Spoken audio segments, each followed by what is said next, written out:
The market for video conferencing continues to grow, certainly as we're all working from home, kids going to school from home. Macy Barron here with me to talk about this article that you've put together. Macy, talk a little bit about, what's driving this, the change in the market here.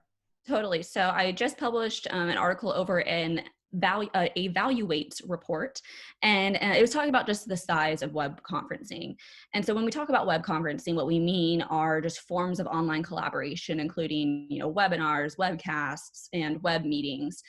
So right now that market is worth about 12.5 billion, but it's expected to reach 19 billion by 2025. So sometime in the next 5 years, it's going to grow exponentially. And I mean, obviously one of the big driving factors is remote work. And one thing that I think people forget is that we were already moving toward remote work. That was already becoming something that a lot of companies were adopting, especially when it comes to web conferencing technology. Zoom, Microsoft Teams, these different collaboration platforms, Slack, were already being used, but the coronavirus definitely accelerated the rate of that use. And so I think what's interesting is that what this report is showing is that this is only going to continue. It's only going to continue. I think remote work is definitely one of the many driving forces in that. Yeah, sure. and it'll be interesting to see, as we've talked about, what type of model we will go to when this is all over. Right. More of a hybrid look, or Right. so many will be returning to an office setting, or what that would be like.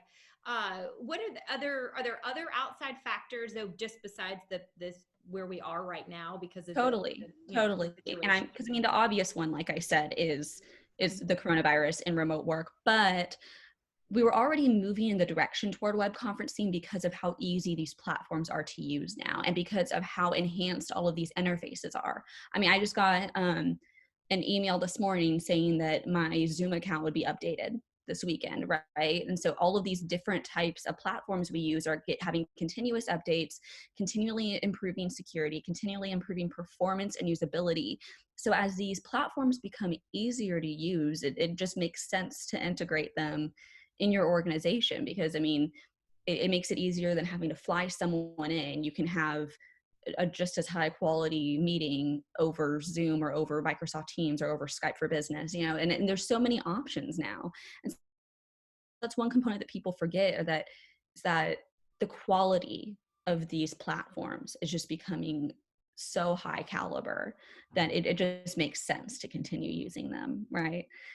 Especially when you think about just the cost effective nature of the platforms when it comes to the talent you have. It widens your talent pool. You don't have to, locally source your talent anymore. They can be all over the world. So those are things that people are forgetting. I think a lot of people are chalking up the web conferencing popularity to the coronavirus and to remote work, but we were already going there.